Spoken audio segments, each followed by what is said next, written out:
गौरैया और बंदर की कहानी। एक बार की बात है, एक जंगल के किसी घने पेड़ पर एक गौरैया का जोड़ा रहता था। वो उस पेड़ पर अपना घोंसला बनाकर गुजर बसर करते थे। दोनों खुशी खुशी अपना जीवन बीता रहे थे। फिर आया सर्दियों का मौसम। इस बार बहुत ही कड़ाके की ठंड पड़ने लगी।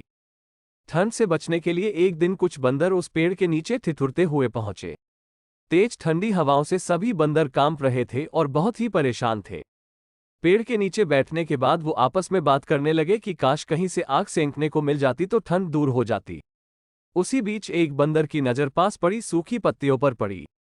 उसने दूसरे बंदरों से कहा, चलो इन सूखी पत्तियों को इकट्ठा करके जलाते हैं। उन बंदरों ने पत्तियों को एक जगह इकट्ठा किया और उन्हें जलाने का उपाय करने लगे। ये सब पेड़ पर बैठी गौरैया देख रही थी। ये सब देखकर उससे रहा नहीं गया और वो बंदरों से बोल पड़ी, तुम लोग कौन हो?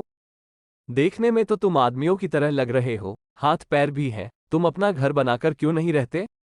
गौरैया की बात सुनकर ठंड से कांप रहे बंदर चिढ़ गए और बोले, तुम अपना काम करो, हमारे काम में पड़ने की जरूरत नहीं है। इतना कहने के बाद वो फिर आग जलाने के बारे में सोचने लगे और अलग अलग तरीके अपनाने लगे। इतने में बंदरों की नजर एक जुगनू पर पड़ी। वो चिल्लाने लगा, देखो ऊपर हवा में चिंगारी है, इसे पकड़कर आग जलाते हैं। ये सुनते ही सारे बंदर उसे पकड़ने के लिए अलग अलग तरीके अपनाने लगे। ये देख चिड़िया फिर बोल पड़ी, ये जुगनू है, इससे आग नहीं सुलगेगी। तुम लोग दो पत्थरों को घिसकर आग जला सकते हो। बंदरों ने चिड़िया की बात को अनसुना कर दिया। कई कोशिश के बाद उन्होंने जुगनू को पकड़ लिया और फिर उससे आग जलाने की कोशिश करने लगे, पर वो इस काम में कामयाब नहीं हो पाए और जुगनू उड़ गया। इससे बंदर निराश हो गए। इतने में फिर से गौरैया बोल उठी, आप लोग मेरी बात मानिए, पत्थर रगड़कर आप आग जला सकते हैं।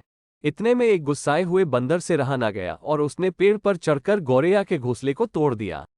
ये देख चिड़िया दुखी हो गई और डर कर रोने लगी। इसके बाद वो उस पेड़ से उड़कर कहीं और चली गई। कहानी से सीख, जरूरी नहीं कि हर किसी को ज्ञान या उपदेश दिया जाए। उपदेश उसी को दिया जाना चाहिए जो समझदार हो और बातों को समझे। बेवकूफ को उपदेश देने से खुद का ही बुरा हो सकता है।